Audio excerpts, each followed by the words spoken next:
Assalamualaikum, apa kabar semua? Kembali lagi bersama saya Rizal Fauzi. Di depan saya sekarang ada DT7 Smartwatch.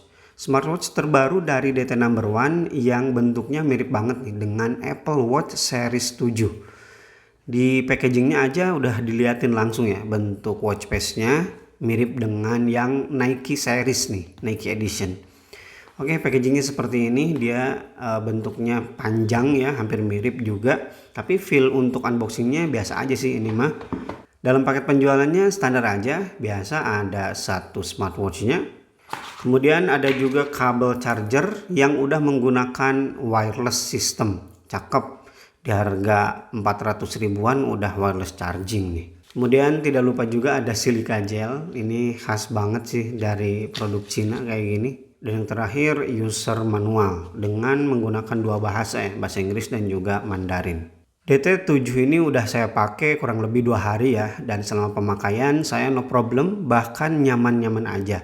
Terutama strapnya yang terasa lembut banget. Ini strapnya serius, salah satu yang paling bagus ya di harga 400 ribuan. Tapi sayangnya sistem strapnya bukan quick release biasa. Ini tuh quick release juga, kalau kita pengen gonta-ganti strap gampang, tinggal tarik aja kayak gini, nggak ada pakai baut-bautan gitu ya. Mau gonta-ganti strap juga bisa, tinggal cari aja strap yang sistemnya seperti ini. Nggak tahu ini nama sistemnya apa, yang tahu boleh dong tulis di kolom komentar. Material bodinya juga saya suka, kacanya udah menggunakan 2.5D glass, jadi samping-sampingnya udah melengkung dan bakalan kelihatan lebih elegan, lebih keren kalau terkena cahaya kayak gini. Tapi hati-hati ya, karena kacanya ini bukan Gorilla Glass. Ya gua kaca biasa lah, bakalan gampang tergores. Dan untuk framenya menggunakan bahan metal, zinc alloy. Di sini ada lubang yang lumayan gede ya. Ini tuh speaker. Ya, DT7 udah support Bluetooth call. Kemudian di sisi sampingnya lagi ada satu crown, yang crownnya tuh aktif. Nanti saya kasih lihat. Dan satu lubang. Ini lubangnya untuk mic ya. Bagian belakangnya seperti ini sama seperti bagian depan, gampang dekil karena finishingnya glossy. Dan kalau kita perhatikan dari samping ini cembung banget ya. Nanti kita lihat ini lumayan tebal sih. Tinggi jamnya ada di angka 44,17. Kemudian kelebarannya 38,19 dan ketebalannya 13,30. Tebal banget kan? Tapi bagian tengahnya aja, kalau kita bagian samping ini lumayan tipis sih, 11,32. Jadi DT7 ini lumayan bulky. Kemudian kalau beratnya itu ada di angka 52. Nggak berat-berat amat kok. Yang bikin dia bulky banget tuh bagian ininya aja sebenarnya buat charging. Tapi kalau dipakai mah nyaman-nyaman aja sih, nggak kelihatan gendut banget gitu. Untuk kualitas layar di DT7 ini saya suka. Salah satu yang paling bagus ya, pengalaman saya di harga 400 ribuan ya ini ya DT7. Bentang layarnya 1,8 inci dengan resolusi 320 kali 385. Apalagi kalau kita lihat nih pergerakan jarum jamnya ini smooth banget. Ini berarti chipsetnya bagus ya. Kalau saya ganti watch face pun gak ada gangguan sama sekali. Lancar aja gitu si detiknya itu. Tuh. Ini cakep sih. Dan crown ini tuh satu-satunya cara kita ganti watch face ya. Karena kalau cara konvensional itu gak bisa. Kita klik dan tahan bagian watch face. Saya tahan ini, saya tekan lama, gak berubah sama sekali ya. Jadi untuk ganti watch face hanya dari crownnya aja. Atau dari bagian ini setting ya, di bagian dial switch. Sayang sekali sih kalau crownnya rusak, gimana ya. Untuk UI-nya saya suka, khas banget DT ya. Kita tarik dari atas akan tampil quick setting. Dan dia jatuhnya dua layer, yang belakang masih tetap aktif. Ini cakep banget sih, bahkan tetap smooth, jadi nggak kelihatan berat sama sekali.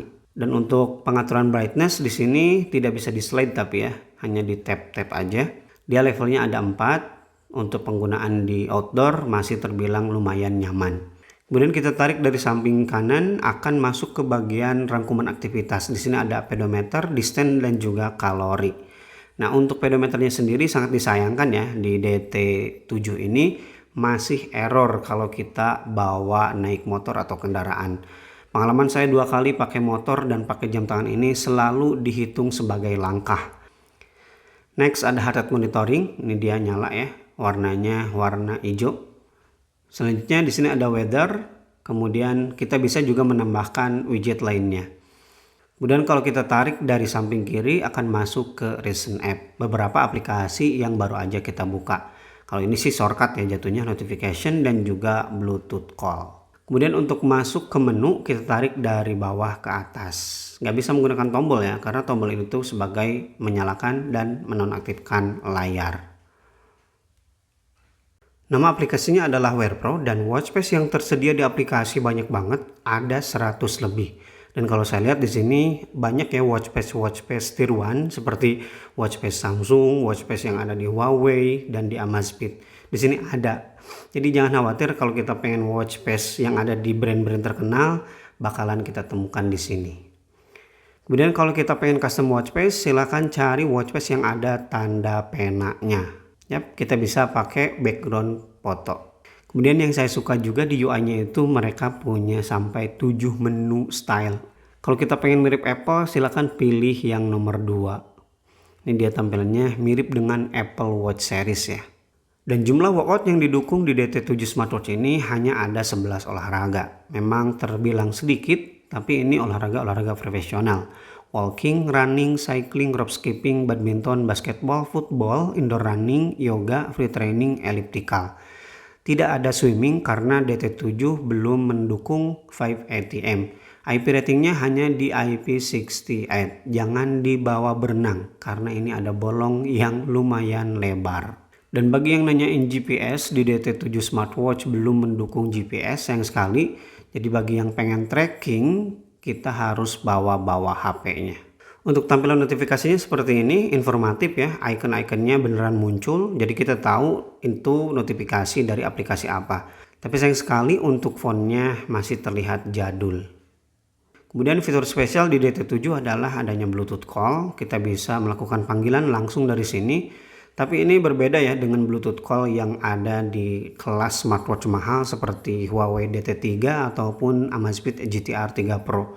Karena pengalaman saya menggunakan Huawei ataupun Amazfit yang masuk ke speaker di smartwatch itu ya panggilan aja. Kalau kita lagi nyetel YouTube ya bakalan tetap menggunakan speaker yang ada di HP.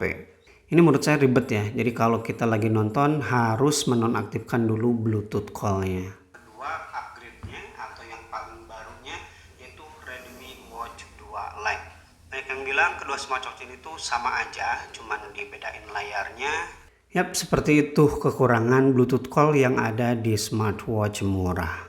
Dan untuk fitur kesehatannya terbilang standar, ada heart rate monitoring.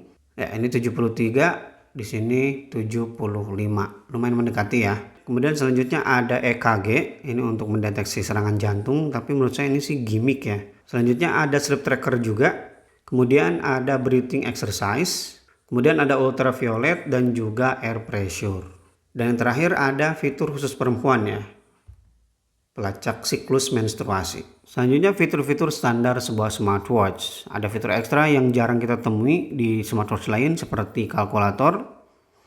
Dan satu lagi voice assistant yang nyambung ke Google Assistant. Ini dia. Jarak ke Jakarta. Ya. Langsung masuk ya. Kita juga bisa mengakses voice assistant tersebut ya dalam keadaan layar mati, tinggal ketuk aja 2 kali. Cakep.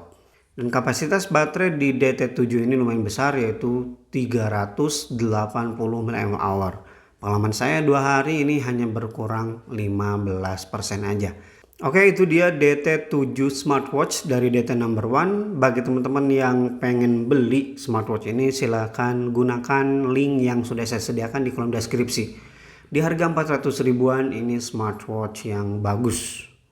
Terutama bagi kalian yang pengen terlihat gaya ya, pengen kelihatan menggunakan Apple Watch series 7. Dan seperti biasa sebelum saya tutup, bagi teman-teman yang masih ada pertanyaan seputar DT7 smartwatch ini silahkan tulis aja di kolom komentar. Atau boleh juga DM saya di Instagram di @fauzizal19. Oke, Rizal Fauzi pamit. Wassalamualaikum warahmatullahi wabarakatuh.